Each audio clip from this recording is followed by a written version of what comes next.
All right, we're gonna go ahead and get started. Okay, Zoom people, this camera's a little weird, so we're probably just gonna be seeing this. I don't know what's gonna happen there.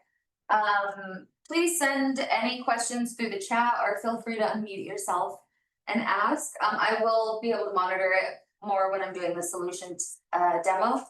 But anyway, this is Set It and Forget It, Unlocking the Power of Smartsheet Automations.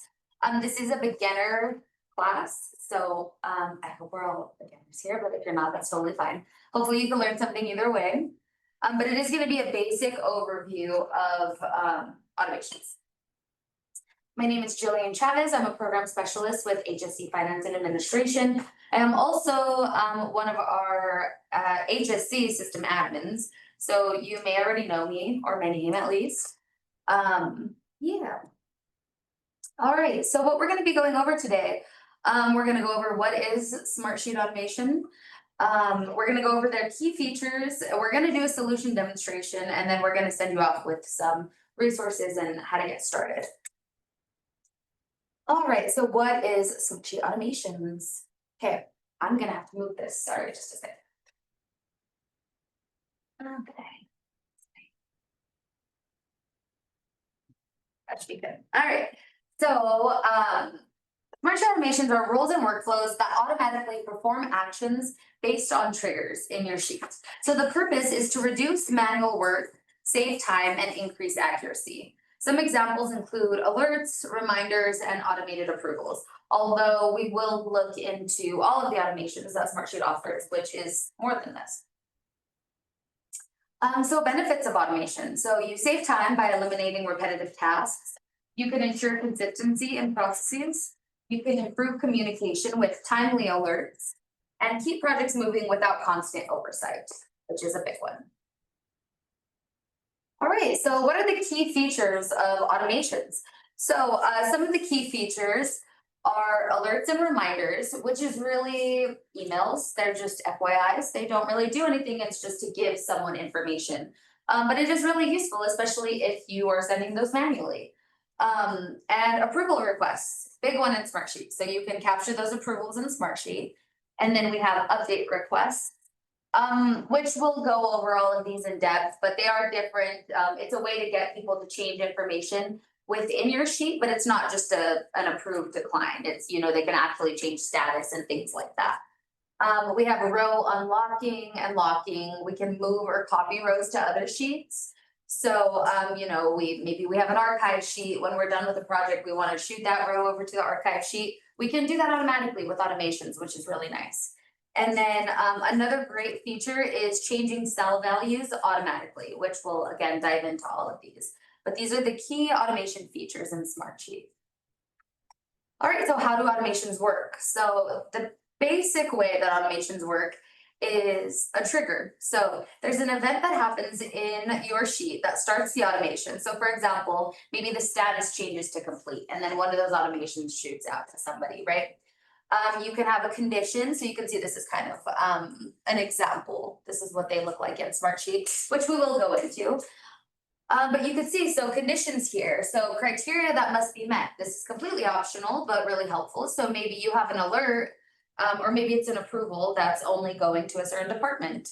You'll say there are the conditions. I want this to trigger every time someone submits through my form, but only if it's School of Medicine or something like that. And then what is the action? So the action is the one that we just went over, the result of the automation. Are we sending an alert? Are we sending an approval? Are we doing an update request? Are we changing cell values? Are we moving that row to a different sheet? What do we want it to do? So those are the basic steps of every automation that you will build in Smartsheet. All right, so exploring the automation builder. Again, we're going to go into a solution demo, but so it's located under automation in your sheet up on the upper right corner, and you just go to create a workflow. It's as simple as that. You have a step-by-step wizard that will guide you through. You have the visual layout that we saw on the other page for triggers, conditions, and actions. You have the ability to test before fully enabling. You can enable, disable automations. And then you have popular templates to choose from, which is really nice, especially if you're just getting started. So yeah, they have a lot of cool templates, which is, this is what it looks like in there. All right, so we're gonna go ahead and go into the solution demonstration because I think it's best to get into Smartsheet and take a look around. So just a second while I move everything over.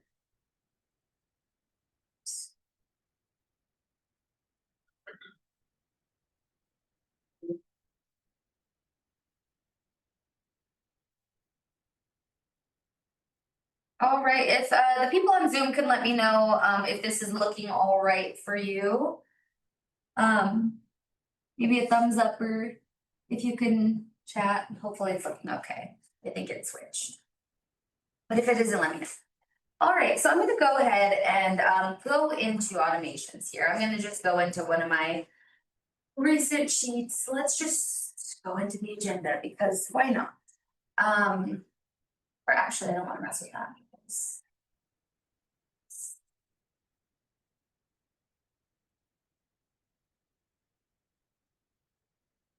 All right, so like I said, upper left corner here is the automation button. This is how you access it. So it's just right here. It'll always be here as long as you are in your grid, you're in your sheet. So I'm going to go in here and you can see there's a few different options. We have create from template, we have create from scratch, and then manage automations and workflows. So you can see I have two in here, so I can go into manage or I can go to create from scratch. So I'm going to do that right now. So you can see at the top, it's kind of grayed out. It says untitled workflow. It's really important to title your workflows, especially if you have a really large process.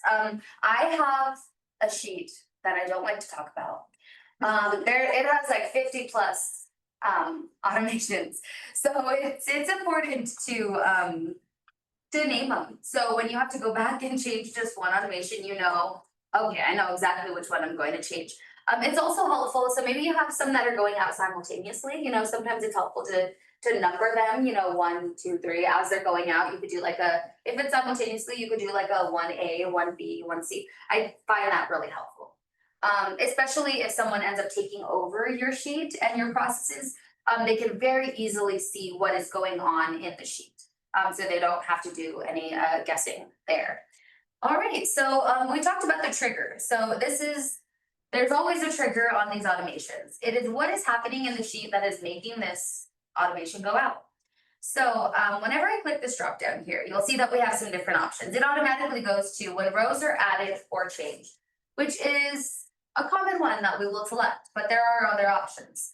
So one of them is when a date is reached. So if I click this, you'll see it gives me some options. It says run once on this day, or I can point it at a date field. So you may have already done like a beginner training session, but there are different column types.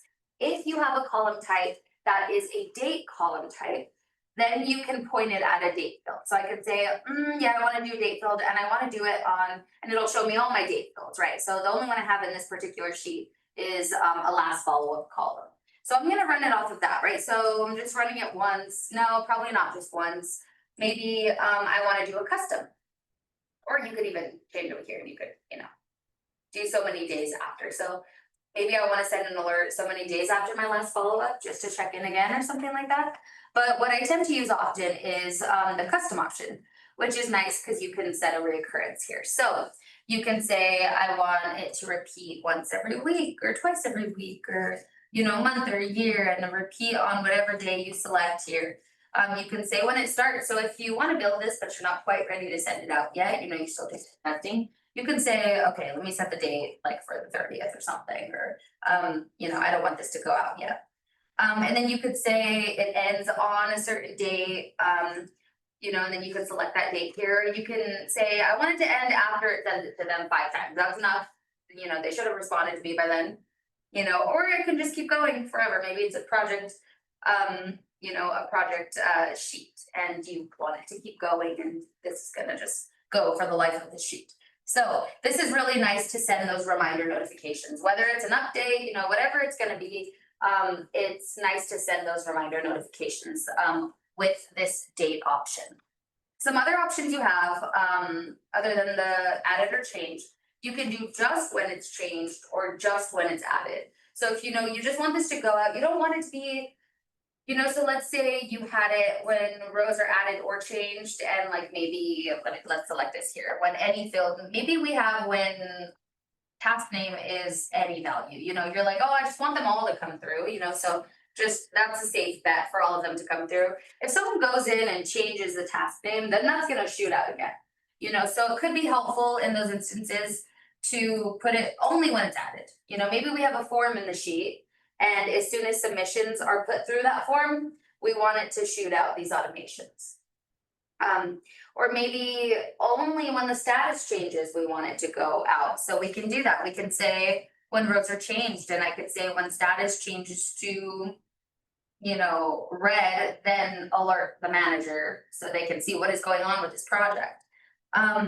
So yeah, those are the basic triggers in Smartsheet. The other thing that is really nice is this run workflow little timer. You can see that it automatically goes to when triggered. So automatically, just right away, as soon as that trigger happens. But you also have the option to send it hourly, daily, or weekly. So let's say I have a manager that looks at leave requests, and maybe we get a lot of leave requests. Maybe we just want to send them a daily automation. We don't want them to receive 10 for the day or something like that. You can do hourly, you can do daily, you can do weekly. So that could be helpful if you have a lot of submissions coming in through your sheet. So keep that in mind when you are building those. All right, so next we have conditions, which we talked about a little bit. So let's say over here, anytime rows are added, and let's see, task name is any value. So, I just want it to go out all the time, and as soon as it's triggered too. But let's say, I have conditions in here. So let's say maybe I only want this to go out if the last follow-up was greater or, less than so many days. I could do something like that. So if I already followed up with this person, I don't need them to receive my email or something along those lines.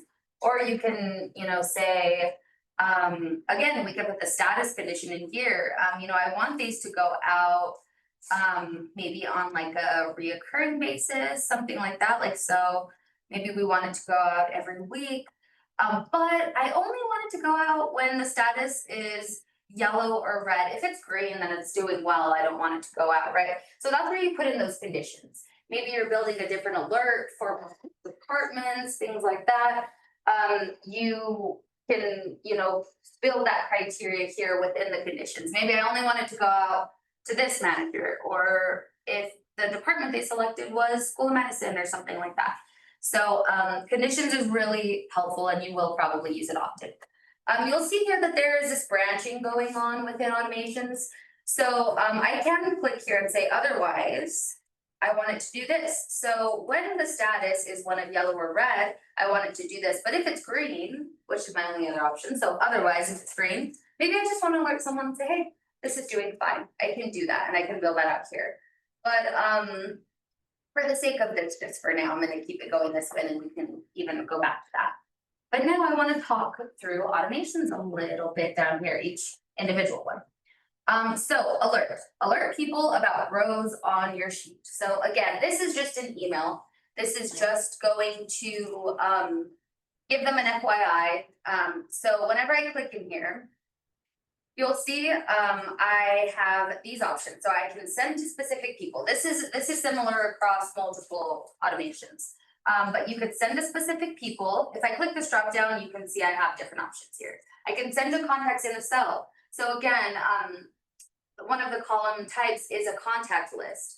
So you need a contact list in order to use this function. So if I'm in here, I actually don't know if I have one here. So see, it says no results found because I don't have any contact list column types in this particular sheet. So in this case, I want to send it to specific people. So I wanted to send it to me. Or whoever you want to put in there.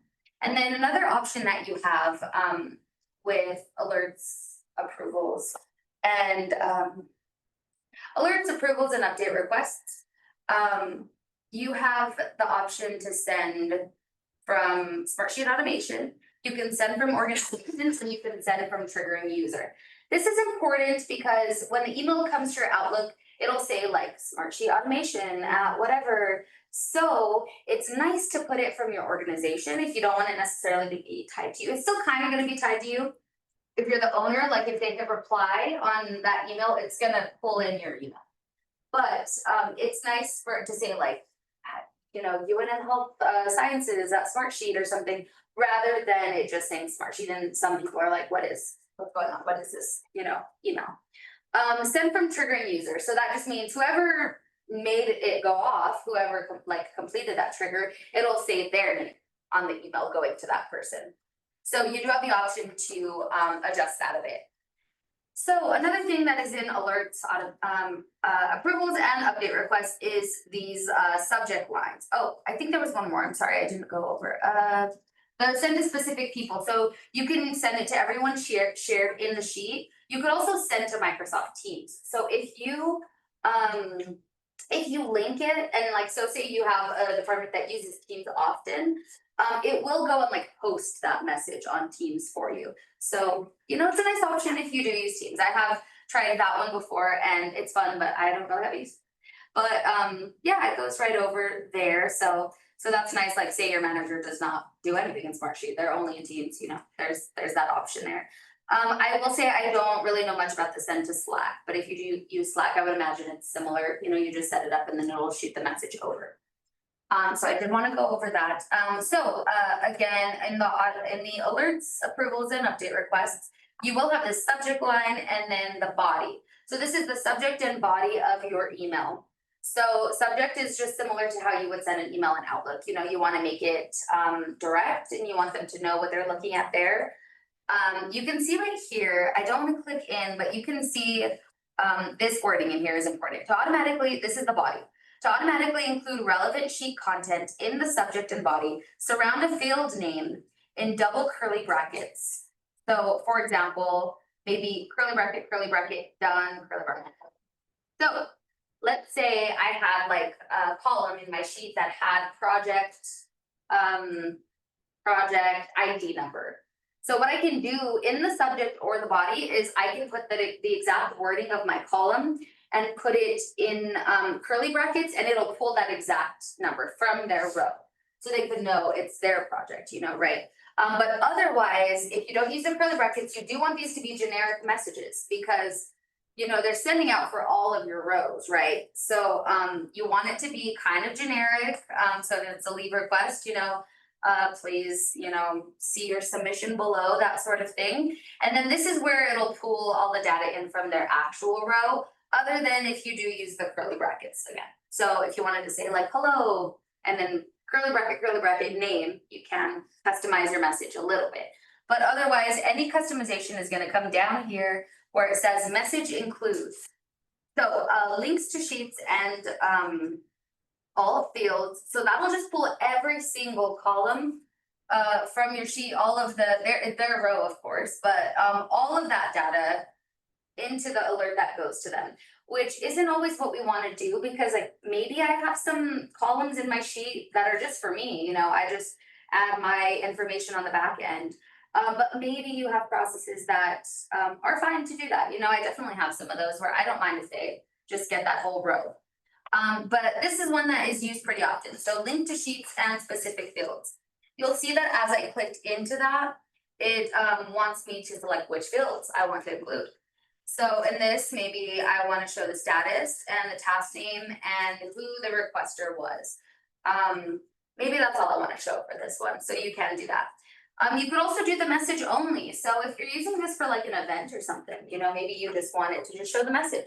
They don't really need to see their submission, or maybe you're going to use a little curly bracket option just to put their name on it or something like that. But maybe it's just a message saying, hey, we got you registered, and there's not much use to pull in all of their email, their phone number, everything that they gave us. We don't need to give them that, they know it. So that's how you can add some customization into these. I'm going to go back up here. So let's say I have this as an alert, but then I'm actually, I want this to be an update request. You can go to this little 3-dot menu here, and you could change the action. So again, we talked about an alert to Microsoft Teams channel. So send an alert to one of your Microsoft Teams channels. That's how you do that here. And then the same with Slack. So you can do that. You just need to, it's pretty easy, honestly. You just kind of set it up and then once you do this, it just, like I said, it just posts it there. So a new feature in Smartsheet, which we're not gonna really get into too much, is document builder. So, sorry, I wanna make sure. Okay, so document builder. Just very briefly, Smartsheet now has the ability to pull data from the rows and put it in a fillable PDF for you. You can automate that. So if you have a trigger, when the status changes to complete, we want to throw that into a PDF, and then it'll attach that PDF to the row. And then you can maybe send it out to someone after that or something like that. But you do have the option to generate a document, to attach the sheet through an automation now. So you can make it automated rather than having to go in there and manually generate the document. All right, so. Excuse me, I have a question about Yeah. that, just because I'm kind Yeah. of looking at doing something with that. Yeah. Does the document builder tie to like Adobe Signs, where it could also throw that PDF into Adobe Sign if you have the information there? It doesn't. Smartsheet has an integration with DocuSign, so they don't have one with Adobe Sign yet. Yeah, so I mean, there might be a way to do it, like through our team, you can talk to them and they might be able to kind of build it. I just don't know what that would even look like. I'm sure there's a way, but usually right now, the process is just, it'll attach it to the row, we go take it into Adobe Sign manually. Okay, that's fine. Yeah. So I run workshops, and so after every workshop, they get a certificate, but I have to go in there manually to make sure that the attendance is yes and their attestation was signed. So if I automate all that and have the certificate ready, once they meet the criteria, it just goes out. What I can set up the message, okay, oh, good. Yeah, so you would have to build a certificate into Adobe Sign. It does need to be a fillable, so you probably would play with, I find that anytime I've used this, I have had to play with it a little bit. But yeah, you would just build a certificate and then it would need to be a fillable PDF. Yeah, I have that already. Yeah, so that would have to be the format, and then you just map it. So you would, you have, when you go into Document Builder, it has all your columns. You just drag it where you want it on the PDF, and then that's it. And then from there, you do it one time, and then from there, if you automate it, it'll just automatically attach to the row, and then you can even say the automation, the trigger is the attachment. Perfect. So, I have it, because I didn't generate the document to here and send it out. Oh, that's awesome. Yeah, that's really nice. That could be helpful for that. Yeah, for sure. Thank you. All right. Okay. So we talked a little bit about update requests and approval requests. So an update request is when you want to get information from people, but you don't really want to give them access to your sheet. So it sends them an email and they can open the request, and then so this is where this is really important. So where it says message includes all fields or specific fields, this is really important. Because let's say if you have like someone's salary on there or some information, if it's on there and it's not locked in your sheet, like a locked column, they can go and update their salary, they can go and change all of this information. Not that it's gonna really do much in Smartsheet, but still, we don't want them adjusting stuff like that. I know, it's like, shoot that over to the students and so just be mindful of that. We don't want them to, mess with certain important things that we don't want to be overwritten, right? So just keep that in mind with an update request, because they will be able to change anything you give them access to.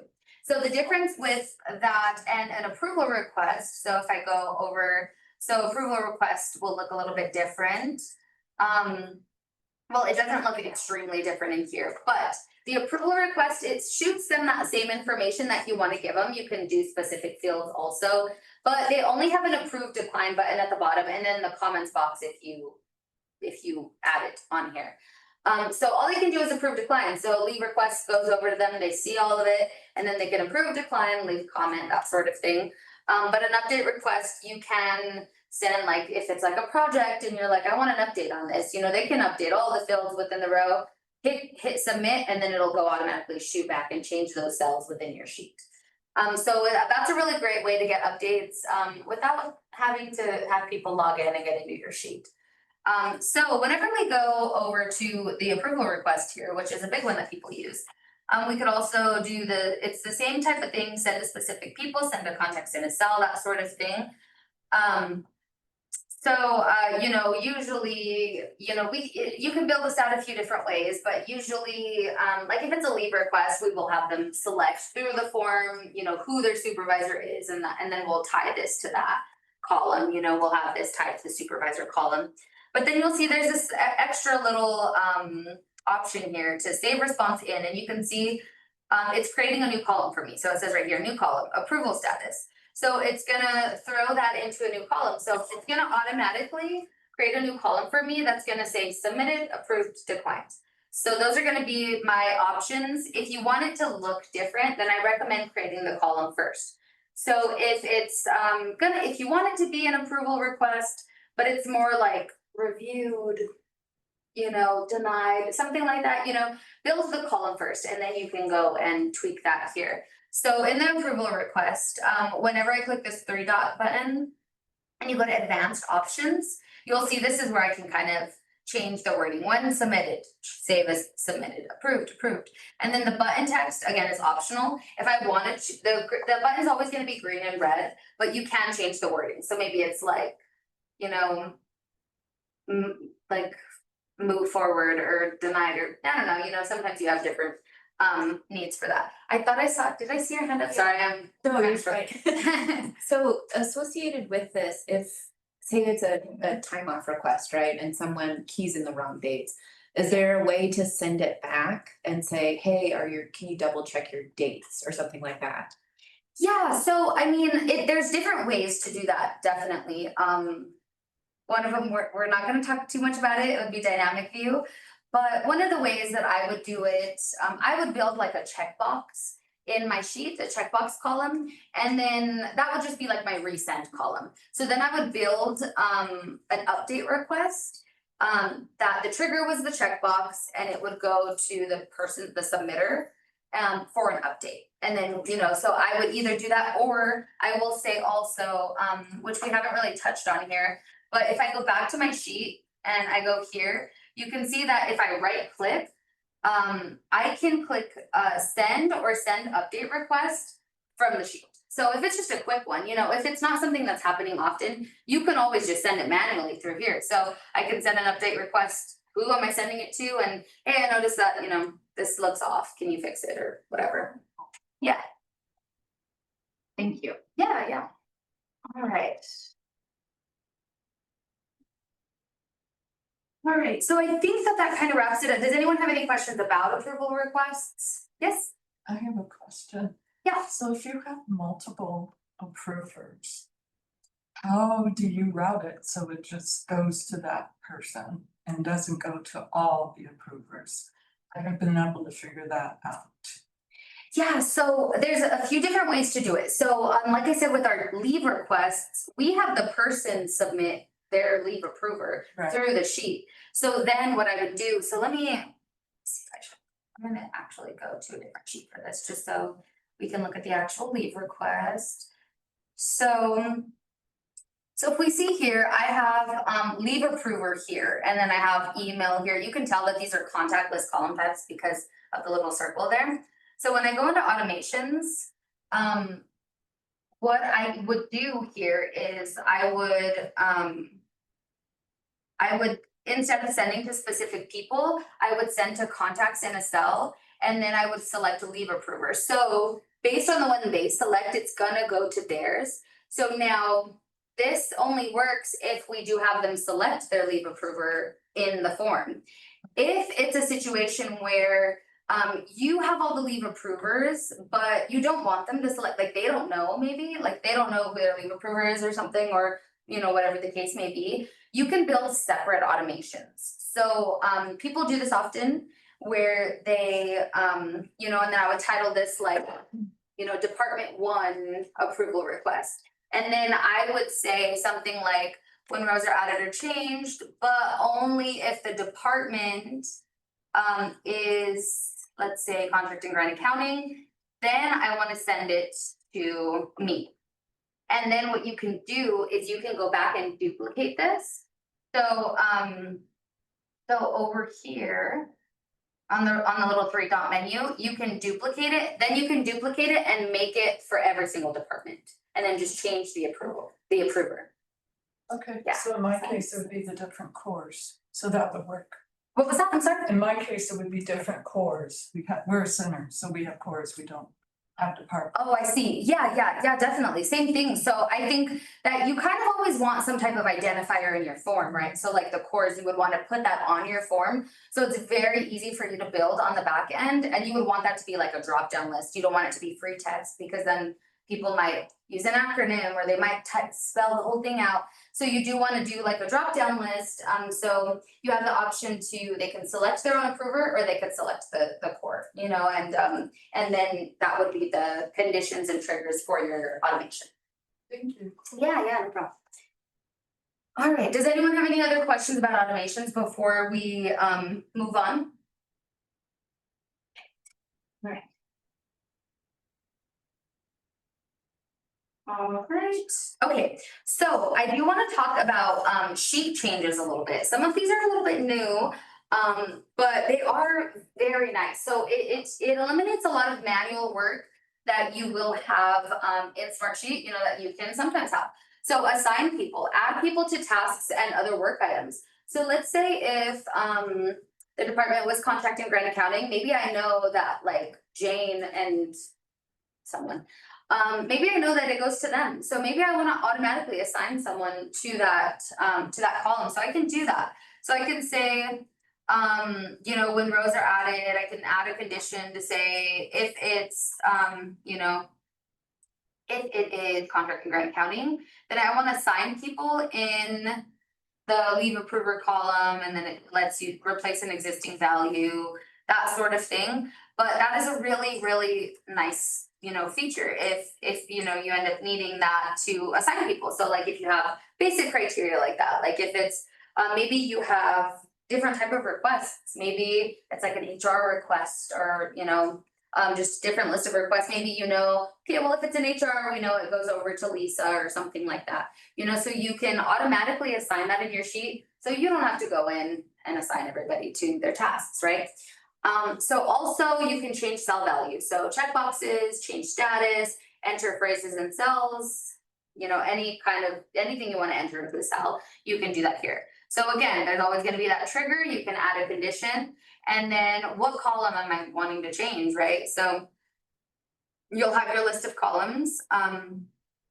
Here, maybe we want to put it in the comments. You know, you can add everything here, and it gives you a little thing that says enter the text you would like the cell's value to change to when the automation runs. But if I go over to, let's say, department, it's gonna give me that drop-down list of departments I already have in my other column.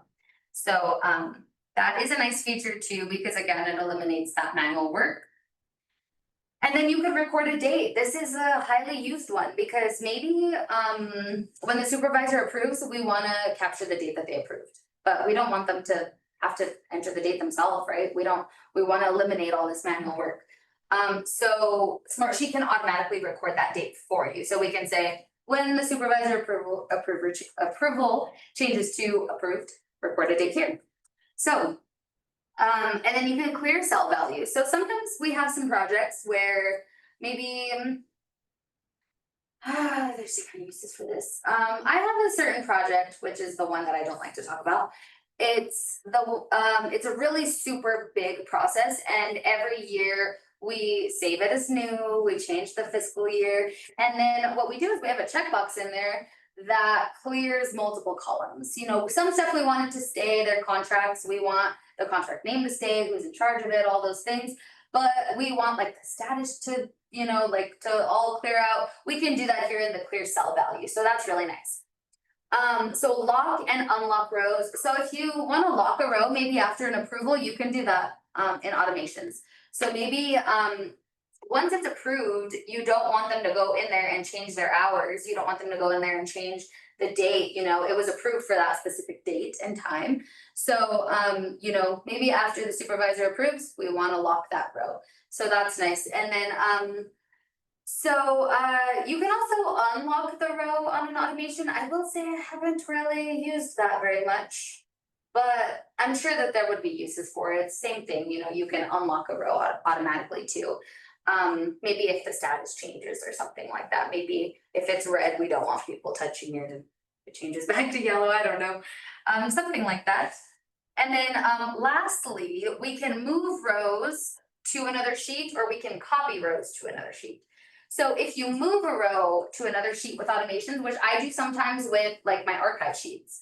So Smartsheet licenses, for example, if someone cancels their license or transfers it, I have a little star that I take off and then it moves it over to my archive sheet. But just know that if you do move the row, it's moving it, it's not keeping that copy. If you need to keep the copy in yours, then use the copy row function. That'll keep it in your sheet, but it'll also copy it to a different sheet that maybe you need. So for example, sometimes there are departments, like let's say with like the hiring process or something like that, you know, they maybe one department like posts the, you know, the hiring ad, I don't know what it's called, on the website, but then, you know, once it's posted, it goes to a different department to do something, you know, maybe you wanna keep the row, but you wanna copy it over, right? So maybe you have that in your sheet, you have an automation, okay, I finished my section, so it's gonna shoot over to that other department's sheet now. And now it's in their sheet for them to do their part. So you can do that with copy row, but just keep in mind that move and copy row are different. All right. So one of the things that I did want to show you, which tab do we have? Okay, so I did want to show you that automations will go to your notifications button here on your toolbar. So I don't really use this very much because I tend to like that it goes to Outlook for me. But if someone, so this is important if you are the Smartsheet person in your area, you are the person building these things. Sometimes you will get people that are like, hey, I didn't get my automation, I didn't get my approval, I didn't get my update request. So one of the easiest ways, rather than you trying to go in there and re-trigger these automations, is to say, hey, well, maybe you can log into Smartsheet, let's take a look at your notification, see if we see it on there. And then they can come and take action here. So you'll see that there's different types. So like this one is an update request. So you can see this is very similar to what it will look like in Outlook. So when they open it, it's gonna open a window. They don't have to log in or anything. It's gonna open a window and then they submit their update here. I don't think I have any approvals to show you, but it'll just have the green button and the red button on here instead of the update request. And you can see I can change all of these things except this. I didn't want to change the ticket number. That's, you know, that's an auto-generated thing. But I can change anything in here. And then submit my update, and then it'll, you know, have automations built that'll shoot over to the person needing to see that. But then you can see there's also different just alerts here, right? So this is just an alert. There's no action that needs to be taken on this. So yeah, just keep that in mind. This is a good first place to send someone. And then if you can't, you know, you can always kind of build ways in your sheet to re-trigger those automations. But yeah, so that is kind of what that looks like there. I wanted to, I'm sorry, I was not logged in to this and I kind of don't know if it's gonna give me any issues. I wanted to show you what the alerts look like in email. So I'm gonna try to do that, but if I can't get in, I don't wanna spend too much time on this. I have a quick question, when you're looking at that notification, does it have a search feature, or do you just have to kind of scroll down and find what you're looking for? I believe you do have to just scroll down, Okay. yeah, and find what you're looking for, yes.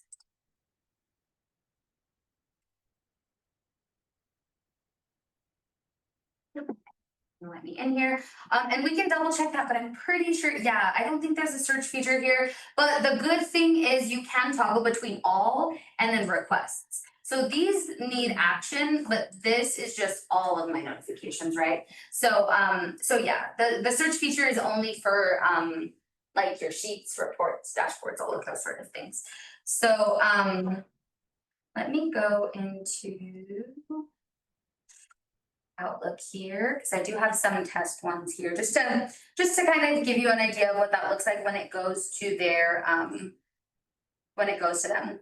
So this is what it looks like. So this is your subject, of course, and this is the body. It's a tiny little thing there. And then unfortunately, there's not a way to take out this link to the sheet. It's a little bit frustrating, but if you send out an automation and you're getting a lot of whoever is requesting access, it's because there's no way to take this link out, and it's frustrating.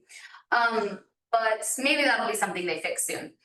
So then you can see down here are all the fields that I added into my automation. So I didn't add every single column, but these are the ones I wanted them to see. So this is what I added there. And then you can see I have latest comment here, but then you can see that it also pulls in like the comment section here, approved as a one-time exception. So comments will show here. If I did have attachments, they would also show down here and they would be ready to download. You don't have to go into Smartsheet to download them or anything like that. So that's really nice. I will say attachments can be a little tricky. It depends if you're using automate alerts, approvals, or update requests. So just keep that in mind. Update requests are easy. They can just open and download them. Yes. So in Outlook, I know there's a way, but I've never figured it out. Like I have with my workshops, they register. And then I have to go manually and put it into Outlook appointment for the calendar appointment. Is there a way, I know there's formulas to do it, I've tried, it's so complicated. But like when they register, then immediately they get a notification of Outlook calendar. You know, I haven't found a good way for Yeah, that. it's I hard. really haven't. Yeah. So I would just say I don't think that there's a feature that makes that super easy right now. Okay. Yeah. So what did I show you here? Okay, so this is a basic alert, but this is what it'll look like if it's like an update request or an approval request. All they do is click this blue open request button and it'll open a new window. I think it'll probably tell me this action's already been taken. So if someone's already done something with it, this is what it's gonna give you. But if they hadn't, it will open it on this window. And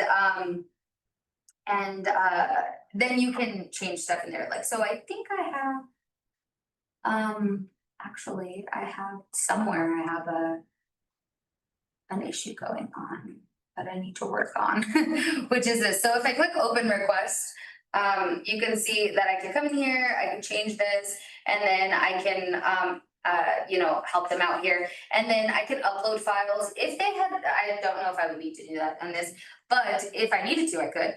And also, if they had given me any files, it would be here on like a little arrow. You would just click the arrow and you would download straight from here. And also I can add my comments right here. So the only difference is this is an update request. So it says submit update, and I can change multiple fields. If it was an approval, I would have my green and red approve decline button right there.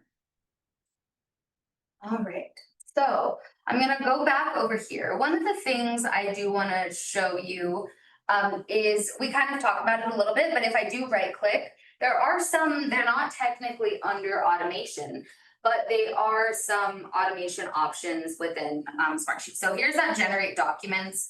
That is not necessarily an automation, but I did want to point it out since some of you guys will be working there. That's where you will go for the mapping to map that out.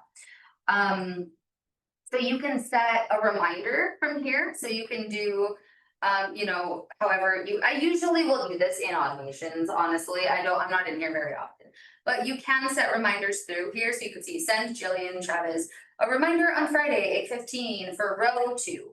Or I can change it, and then what do I want my reminder message to be? So I can send a reminder. Maybe it's just one singular project I need a reminder for, so I can do that if I want to. And then I have the option to send. So I want to let you know that you can do this on the row level, but if I go up here to file, I can also send as attachment just the whole sheet. I can send it as a PDF or as an Excel doc. So again, maybe you have someone who's a little resistant to Smartsheet. Maybe you have a manager that doesn't want anything to do with it. Just send them a PDF or an Excel doc through Smartsheet, and you can do it on a reoccurring basis too. So if you look here, it's gonna say, who do you want to send it to? What do you want the subject to be? Message, all that stuff. But down here it says PDF or Excel, and then it says delivery. So I can schedule it and then I can do it on a recurring basis. I do this for some stuff, even for my licenses. I have big department that I send them a report on a monthly basis. So this is really nice to be able to send it like that. Similarly, down here, if I go back to my specific row, I can send just this row. Oh, does it not let me? Interesting. I guess it doesn't let me do that there. I was just gonna say on a recurring basis. I mean, you probably wouldn't have a need for that anyway. You'd probably just do that on automations. But it is really nice that you could send the full sheet on a reoccurring basis. I do that very often. And then so again, update request. So you can send a manual update request. So if you're in your project sheet and you're noticing that there are some issues with it, you could just send this manually. And again, you'll want to go in here. It is an update request, so you will want to check what you do want to include and what you do not want to, because otherwise they can change whatever they want there. So then this one you can do like delivery send now and send on a recurring basis. Did I not see that? I guess not. The only thing you can do on the send option, again, this is just an email, it's just an FYI. You can also include and not include whatever you want, but you can change it from horizontal to vertical, which, I mean, but you do have the option there. All right, so I know that was a lot that we went over. Does anyone have any other questions? Any specific questions about anything that we talked about? I have an off-topic question. Sure. Is there a log if you don't have a submitter column that says who submitted it? Is there a log that goes and tracks a submission row? Yeah, you mean like, so like someone submitted through the form and like, let's say you didn't have requester submitter. So yes and no. I will say I'm gonna lean more towards no. If they are logged into Smartsheet, or if you require them to log into Smartsheet through the form settings, then Smartsheet will capture their email, and you can always go in after the fact and add in like who created this, like created by, or even so like over here on the side you can go to the activity log and it would tell you, this person submitted. But if you don't require that, so like let me go over to forms really quickly. So here I don't have form. In my form settings, you can put require Smartsheet login to access this form. So if you do that in the form, like say you don't want to make them put their email in, you can require them to log in and then Smartsheet will automatically capture their email, but otherwise it will just say like Smartsheet user at form.com or something. So there isn't a way to like retroactively do that. Okay. Yeah. Any other questions? Could we look at the, it's like when cause I know like some of these automations can get complex and like we were talking about like testing. Could you kind of show us a little bit more of like when it's like not active or like the best way to like test them out to like make sure they're like running correctly? Definitely. So there are some like best practices, but really the thing that the way that I test these out is by putting myself in and not putting anybody else in, right? So whenever you go to this three-dot menu, you can deactivate them. And then you can reactivate here. The best way and the way that we always do testing is to put ourselves in there. So that really is kind of like the best way to test these out. So usually I will and then even if I don't put myself, I'll kind of recruit a few people to put in the contact list column types or whatever. And then that is how I will, do it. And then you can do the test now, to be honest, let me see. So trigger workflow on the entire sheet, triggered workflow on specific rows. And then you can, okay. Sorry, this is a new feature, by the way. So Yeah, I want to make that clear. do trigger to, like if you put yourself in one row, just trigger on line 1 and you'll get all of them. Yeah, okay. Yeah, exactly. So you can run this test again. This is new, so we're kind of learning together a little bit.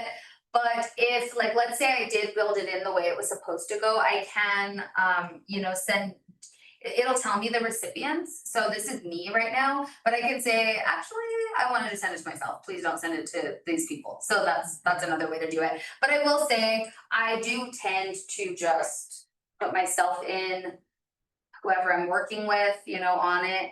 And then we'll test it out in a lot of different ways, and then we'll go and put the proper people in, because that should not mess with your notifications at all, just to change the name. But this, this test feature is now available, so you can do that, which is really handy. I like that. All right, and then so a couple of other options just to kind of talk through these is, so we do have, of course, activate, deactivate.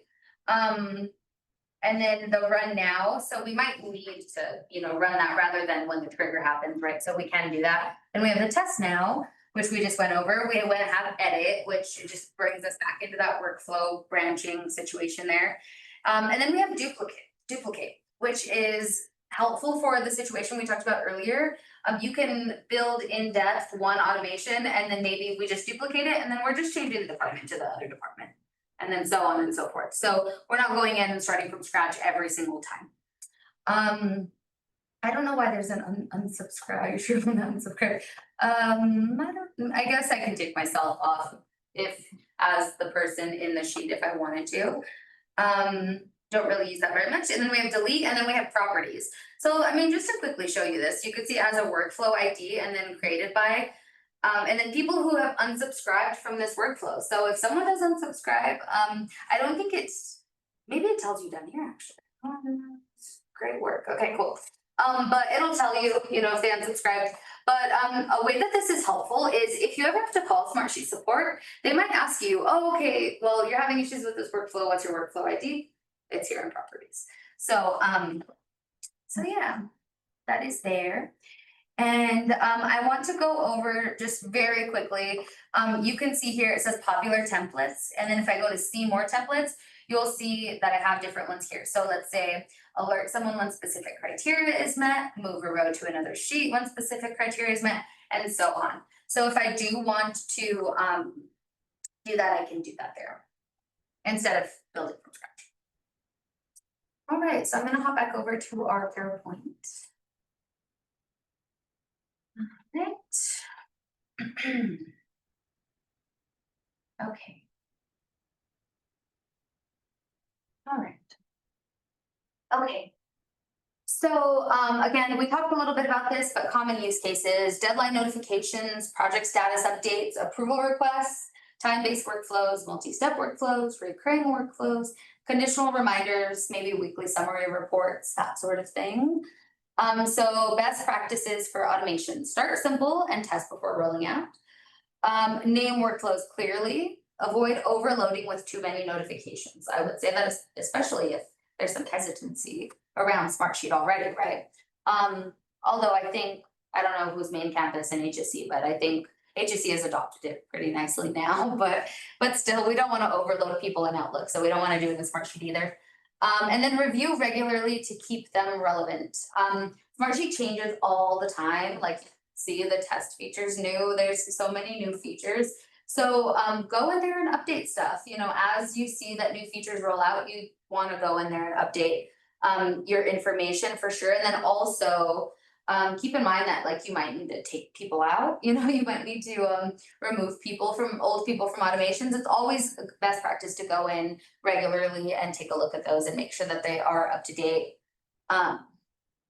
Yeah, so some resources and getting started.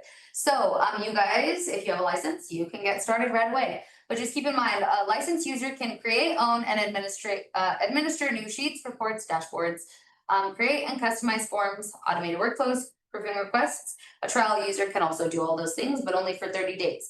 If you reach the 30-day period on a trial license and you have not requested a license, either from me or if your main campus from software, then you can lose that stuff. So just be mindful of that. A free user can be shared to existing sheets, reports, and dashboards. They could collaborate by viewing, updating cell data, adding comments, attaching files, reviewing proofs, and submitting forms. So if you are a licensed user, you can go into Smartsheet right now. You can start messing with it. But if you are a free user still, you can only interact with what has already been built. You cannot change the structure of the sheet in any way. All right, so resources, I'm sorry that that's in the way. It just says for learning. We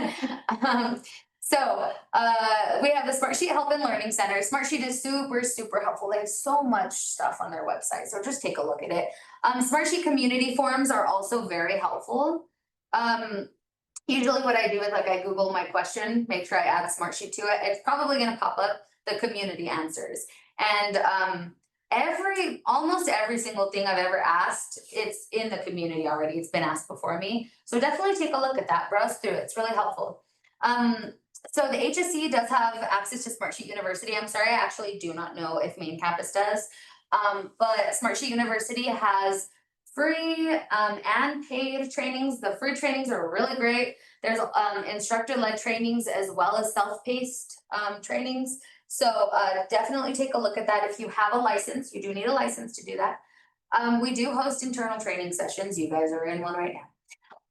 So we do others though, and then if you guys aren't able to make them, we do throw them on our Smartsheet at HSC dashboard, or we throw them in our newsletter. We throw the recordings on there. So we do try to hold those as often as we can. We also have an internal Teams page. So join our user group if you're not already on there, and you will get access to the Teams page and the newsletter. This is a little snippet of the newsletter there. We try to send like information about stuff like today out, and all other relevant information. We also, like on the Teams page, we'll try to send like outage notifications, you know, and just things like that. So yeah, user group, join the user group, main campus or HSC, join it. Main campus does have access to University. I just logged in. Thank you. I wasn't sure about that. I know that main campus just updated their plan and everything, so that's great to know. Thank you. All right, is there any other questions? I know that was a lot of information, maybe too much information. Sorry, No, go ahead. we copy our sheet to make a template or to copy a new one, does it save all the automations?